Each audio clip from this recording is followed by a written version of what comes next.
सर्व घेतलेले कागदपत्र आमच्या आहेत आणि जर गेटवर जर एखादा आमचा तरुण आले किंवा तरुण आले की त्यांच्यावर केसेस दाखल होत होत्या, खोट्या केसेस खंडणीच्या दाखल करत होते आणि ह्या कंपनीचा गावाला काही फायदा नाही आहे. आणि प्रथम असं आहे की एवढा मोठा स्टोरेज कुणी दिला आणि त्यांच्या मागचा आका कोण आहे हा शोधला पाहिजे आणि ही कंपनी इथं नाही पाहिजे.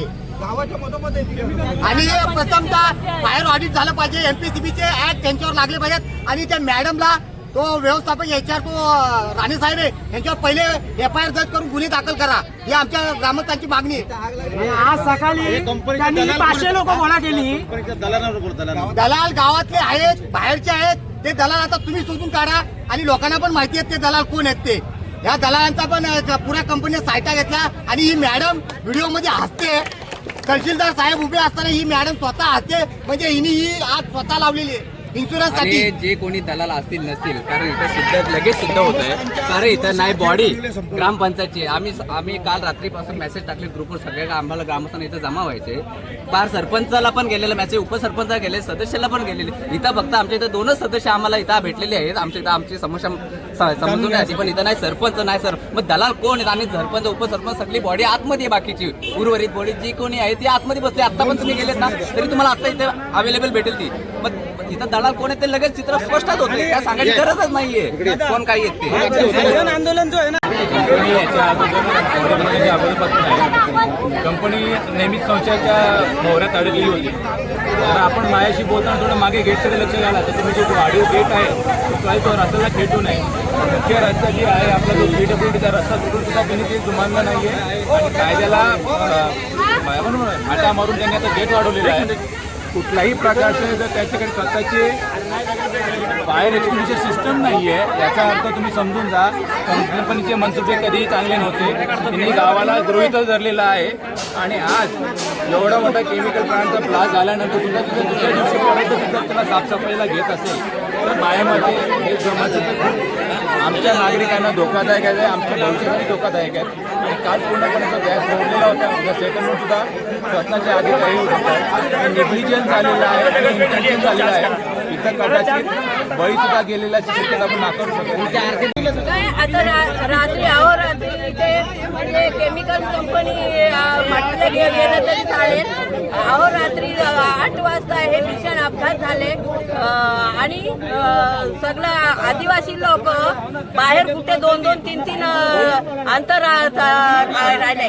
दुसरं म्हणजे ज्यांचे काही घरदार आहेत, समजा खोपोलीमध्ये कोणाचे ब्लॉक आहेत, कोणाचे काय, ते गेले. आदिवासी लोकांनी काय करावं ही पण जाण ह्या लोकांनी ठेवली नाही. आणि म्हणून मी सांगते ह्या परिसरामध्ये कोणी आदिवासी लोक उपाशी सकाळपर्यंत होती, कोणी तिथे फिरकायला सुद्धा आलेलं नाही. कोण पोलीस यंत्रणा आली नव्हती किंवा अजून कोणी आलं नव्हतं, कोणी काही पोलीस यंत्रणेने पण लक्ष दिलं नाही. आणि हे ग्रामपंचायतीच्या अध्यक्ष, ग्रामपंचायतचा ग्रामसेवक, उपसरपंच, सरपंच यांनी तरी गावाची काळजी घ्यायला पाहिजे होती. ते सुद्धा रात्री एक सुद्धा म्हणजे बघायला आले नाही की माझ्या गावातली लोक उपाशी आहेत का जिवंत आहेत का मेलीत. त्यांनी तरी यायला पाहिजे होतं ना. आणि कंपनीने येऊन बसले होते आणि कंपनीतली मॅडम पण येऊन बाहेर हसत होती. म्हणजे हे त्यांनी जाणून बुजून केलेलं आहे ना. काय केलं ते बस. आणि याच्या पुढे साहेब माझं म्हणणं आहे कधी होऊ शकतं अपघात इथे केमिकल कंपनीचे हे चाललं जात आहे, प्लांट आहे. कधी होऊ शकते? आदिवासी लोक कुठे जाणार? त्यांना दुसरे घरदार आहेत का? एवढा लहान लहान पोरं घेऊन फिरत होती. 1 महिन्याची पोरं घेऊन आम्ही दोघांना रात्री रस्त्यावरती होतो, तरी कोणी बघायला आलं नाही आम्हाला.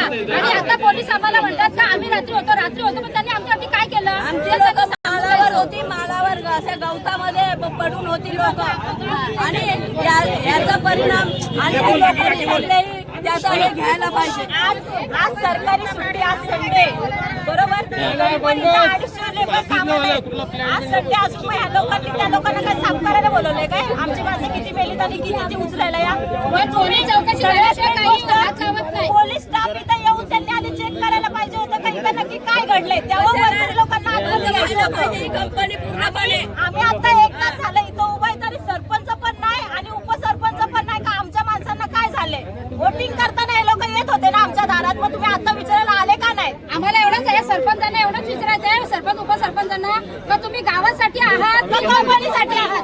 एकच निर्णय घ्यायचा. त्या कंपनीसाठी असं त्या गावात जर तुम्ही हे नाही, सरपंचाच्या खुर्चीवरती तुम्ही राजीनामा द्या. आम्हाला नाही तर नसेल जमत तर आम्हाला सांगा, आम्ही त्यांना अप्लाय करतो आणि त्यांना हे करतो. आम्हाला त्या खुर्चीत नको ना, तर आम्ही इथं गेटला लॉक लावतो. कुठल्या सरपंचाला राजीनामाच द्या, पैसे खावाय सरपंच बाई ती पळाली आणि आता ते लोक एसी मध्ये बसले तर आम्हाला इथं उन्हात ठेवलंय का? आम्ही पागल इथं उभे राहिलो. ती एकदा तरी बाहेर आली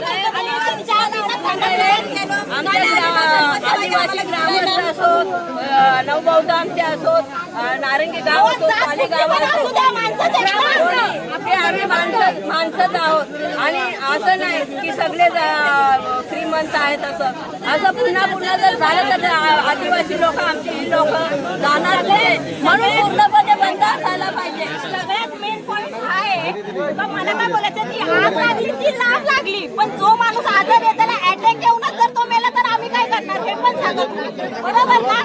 सगळ्यात मेन पॉईंट, जर माणूस आगीला बघून जर त्याला अटॅक आला तर हे लोक काय करणार? सर्वात महत्वाची बाब आहे, अजूनही आगीचा डोह शांत झालेला नाही, आग आटोक्यात आली नाही.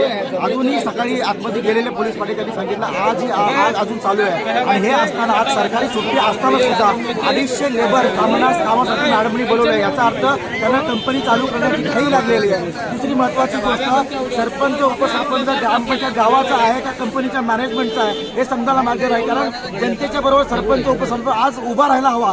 तो सरपंच आणि उपसरपंच आणि काही सदस्य, 2 सदस्य सोडले तर संपूर्ण पंचायतीची कमिटी कंपनीच्या मॅनेजमेंट बरोबर बसलेली आहे. याचा अर्थ तुम्ही समजून जा, आतमध्ये कुठल्या प्रकारचे खेळ चालू आहे. हा संपूर्ण खेळ जनतेच्या जीवितहानीशी होऊ शकतो आणि म्हणूनच जनतेच्या नागरिकांच्या जीवाशी हा सर्वात मोठा धोका आहे. म्हणून या कंपनीला सर्वात मोठा टाळा लागला पाहिजे आणि ही कंपनी कधीच चालू नाही झाली पाहिजे. धन्यवाद.